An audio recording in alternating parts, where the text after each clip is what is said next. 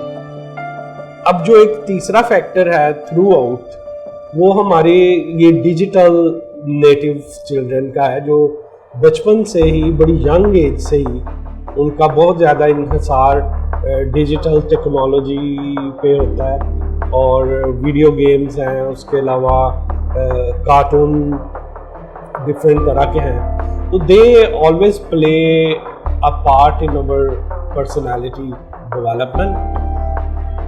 Mass media can play a significant part to, provide this kind of scheme.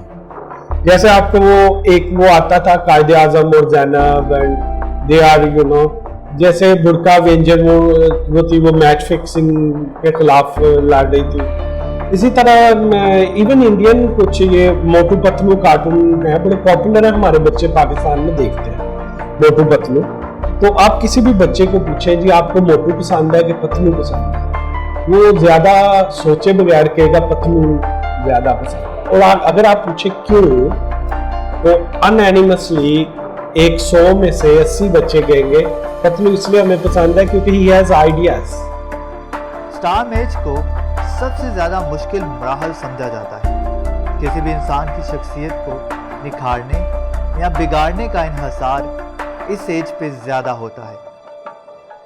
اس کو کہتے ہیں جو adolescence کی یا ٹین ایج کی ایج ہوتی ہے نا، اس کو کہتے ہیں اسٹرانگ اسٹیج. اسٹرانگ کا مطلب ہے کہ ایک بڑی طوفانی سی ایج کا ان کا پیریڈ ہوتا ہے، جس میں بہت ساری ریزنز ہوتی ہیں. ان کے فزیکل چینجز آ رہے ہوتے ہیں، ان کے ہارمونل چینجز آ رہے ہوتے ہیں، ان کے اپیئرنس میں چینجز آ رہے ہوتے ہیں. They have transition from childhood towards adulthood.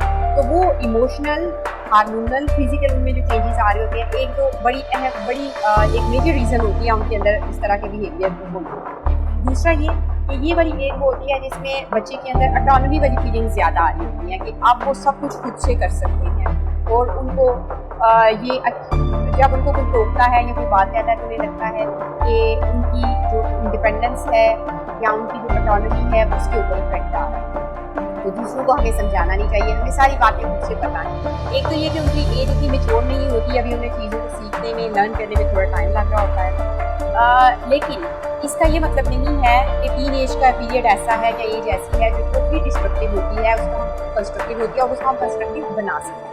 آپ کو ہیرو شپ ڈھونڈنے کے لیے کہیں بہت زیادہ اسٹیچر کی ضرورت نہیں ہے، وہ اسٹیٹس کی ضرورت نہیں ہے. آپ اپنے آگے پیچھے دیکھیں، آپ کو اپنے آگے پیچھے جو بندے نظر آتے ہیں ان میں کہیں نہ کہیں دیکھو بہت اچھی چیزیں بھی ہوتی ہیں، کوئی چیزیں آپ کو لگتا ہے کہ ہی اور she is really good in that aspect. تو ہمارے اندر جب تک اپریسیشن نہیں آئے گی نا فرام دا ویری بگننگ کہ ہمارے آگے پیچھے جو لوگ ہیں ہم ان کو ویلیو کرتے ہیں، ہم ان کے اندر جو اچھی چیزیں ہیں، جو ان کی پازیٹیو آسپیکٹس ہیں ان کو اپریشیٹ کرتے ہیں، تو ہم لرن نہیں کر سکتے. ہمیں بڑے بڑے ہیروز کی اس کے وہ جو ہے نا کانسیپٹ، اس سے نکل کے ہمیں اپریسیشن کی طرف آنا ہے، اور ہمیں یہ کوشش کرنی ہے کہ ہم اپنے آپ میں کون سی ایسی کیپیبلٹیز ہیں، کون سی ایسی صلاحیتیں ہیں جو ڈیولپ کرتی ہیں، جس کی بیس میں ہم ایک اچھا بینیفیشیل کمیونٹی ممبر جو ہیں وہ اپنی سوسائٹی میں ہو سکتے ہیں. میں آپ کو جو مثالیں ابھی عرض کرنے لگا ہوں نا، یہ اسلام کا صحیح پیغام ہے، اور میری اور آپ کی پرسنالٹی اسی میں گندی جائے گی، کیونکہ ہمارے معاشرے میں ایک تفریق کر دی گئی کہ دین الگ ہے اور دنیا الگ ہے.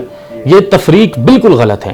اگر یہ کوئی تفریق دیندار کرتا ہے تو وہ بھی بغیر لاجک کے کر رہا ہے، اور اگر کوئی دنیا دار کرتا ہے تو وہ بھی ظلم کر رہا ہے. دین اور دنیا کا آپس میں جسم اور روح کا تعلق ہے. صرف بات اتنی سی ہے کہ دین روح ہے اور دنیا جسم ہے. جتنا عرصہ جسم رہے گا اتنا عرصہ دنیا رہے گی، جتنا عرصہ روح رہے گی اتنا عرصہ دین رہے گا. اس لیے جس نے ہمیشہ ساتھ رہنا ہے وہ دین ہے، جس نے چند لمحوں کی رنگینی دینی ہے وہ دنیا ہے، وہ جسم ہے. تو ہم جس کے ساتھ ہمیشہ ساتھ رہنا چاہتے ہیں، ہمارا دین یہ کہتا ہے کہ جسم کا خیال بھی رکھو، جسم کا خیال بھی رکھو. ایک ناخن ہے نا، اس کا خیال بھی رکھو، بال ہے نا، ان کا خیال بھی رکھو، آنکھیں ہیں نا، ان کا خیال بھی رکھو، لیکن روح کا خیال کرو. تو اسی طرح اگر ایک استاد بننا ہے تو ہمیں حضرت صدیق اکبر، فاروق اعظم، عثمان غنی کے استاد کو نہیں دیکھنا چاہیے کہ صدیق اکبر ایک طرف پہلے خلیفہ تھے اور دوسرے طرف عبد کعبہ کے نام سے اس وقت کے سب سے بڑی ٹیکسٹائل انڈسٹری کے مالک اور مختار تھے. کیا انہوں نے دنیا نہیں حاصل کی اور دنیا میں نام نہیں کمایا؟ حضرت فاروق اعظم ایک طرف خلیفہ اور امیر المومنین تھے، اور دوسری طرف آج کی جتنی قانون کی یونیورسٹیاں ہیں ان کی بنیاد فاروق اعظم ہے. ایک طرف عثمان بن عفان خلیفہ تھے اور دوسری طرف اپنے وقت کے سب سے کامیاب بزنس مین، ملک و تجار، جتنی بھی chamber of commerce and industry اس دور میں عرب کی تھی اس کے پریزیڈنٹ تھے. ایک طرف حضرت علی خلیفہ تھے اور دوسری طرف chief of the army staff تھے، سپہ سالار اسلام تھے. تو اگر کسی نے استاد دیکھنا ہے تو حضور علیہ السلام کی ذات کو دیکھے. اگر کسی نے شاگرد دیکھنا ہے تو اللہ کا وہ عظیم بندہ جس نے جبریل امین کے پیغام کو اللہ کا پیغام سمجھ کے اپنے دل پر 23 سال گریجولی ڈالا اور دنیا کو قرآن پاک کا تحفہ عظیم دیا اور ہمیشہ کے لیے اعلیٰ کتاب دی، ان کی ذات کو دیکھ لیجئے. اگر ہم نے باپ دیکھنا ہے تو فاطمہ الزہرا کے بابا سے زیادہ محبت کرنے والا باپ دنیا میں کہاں ہے. اگر ہم نے بیٹا دیکھنا ہے تو حضرت عبداللہ اور حضرت آمنہ کے بیٹے کو دیکھنا ہوگا. اگر ہم نے اپنے وقت میں اپنے معاشرے میں پلانر دیکھنا ہے تو جس نے غزوہ خندق کھود کر اپنے پورے ملک کو بچا لیا تھا، ہمیں اس کی پلاننگ کو دیکھنا ہوا ہوگا. اگر ہم نے کوئی اپنے وقت میں بہترین ایسا بندہ کہ جس کی بردباری پر ہمیں ناز ہو، تو جس نے یہودیوں اور عیسائیوں کے ساتھ معاہدے کیے اور صلح حدیبیہ پر معاہدہ کر کے مکہ کو اگلے سال فتح بھی کر لیا، ہمیں اس کریم نبی صلی اللہ علیہ وسلم کو دیکھنا ہوگا. اگر ہم نے کوئی فاتح عالم دیکھنا ہے تو دیکھیں نا یار، مکہ فتح ہو رہا ہے اور ایک پتا نہیں ٹوٹا، ایک گملہ نہیں ٹوٹا، ایک بندہ ایسا آپ کو نظر نہیں آئے گا جس بندے کو آپ نے یہ دیکھا ہو کہ کوئی گزند بھی لگی ہوئی ہو اور اتنی بڑی ریاست کو فتح کر کے فاتح عالمین کا جھنڈا بھی گاڑ دیا. غلاموں سے محبت کرنے والا کوئی دیکھنا ہے، مانگنے والوں سے. یار ایک آخری بات میں آپ کو بتاؤں، آپ کا دل خوش ہو جائے کہ حضور علیہ السلام نماز پڑھ کے نکلے، ایک پاگل عورت، پورے مدینہ منورہ کو پتا تھا یہ پاگل ہے، اس کا دماغ کام نہیں کرتا، اس نے دھوپ میں میرے نبی صلی اللہ علیہ وسلم کو کھڑا کر لیا اور 1 گھنٹہ باتیں کرتی جا رہی ہے. حضور مسکرا کے سنتے جا رہے ہیں. آخر میں صحابہ نے آ کے عرض کی، آقا یہ تو پاگل ہے. تو آپ نے پتہ کیا ارشاد فرمایا؟ آپ نے کہا اگر پاگلوں کی میں نہیں سنوں گا تو کون سنے گا. پاکستان کی پاپولیشن میں زیادہ تعداد نوجوانوں کی ہے. نوجوانوں کے لیے ضروری ہے کہ ان کی اچھی تربیت کی جائے اور شخصیت سازی پر توجہ دی جائے. اور ہمارے پاس ایسا پیمانہ موجود ہے جن کی شخصیت کو فالو کیا جا سکتا ہے اور انہیں اپنا ہیرو بنایا جا سکتا ہے. وہ ہمارے پیارے نبی حضرت محمد صلی اللہ علیہ وآلہ وسلم ہے، جن کے نقش قدم پر ہم چل سکتے ہیں اور اپنی زندگی کو سنوار سکتے ہیں اور ایک اچھی شخصیت معاشرے میں جنم لے سکتی ہے.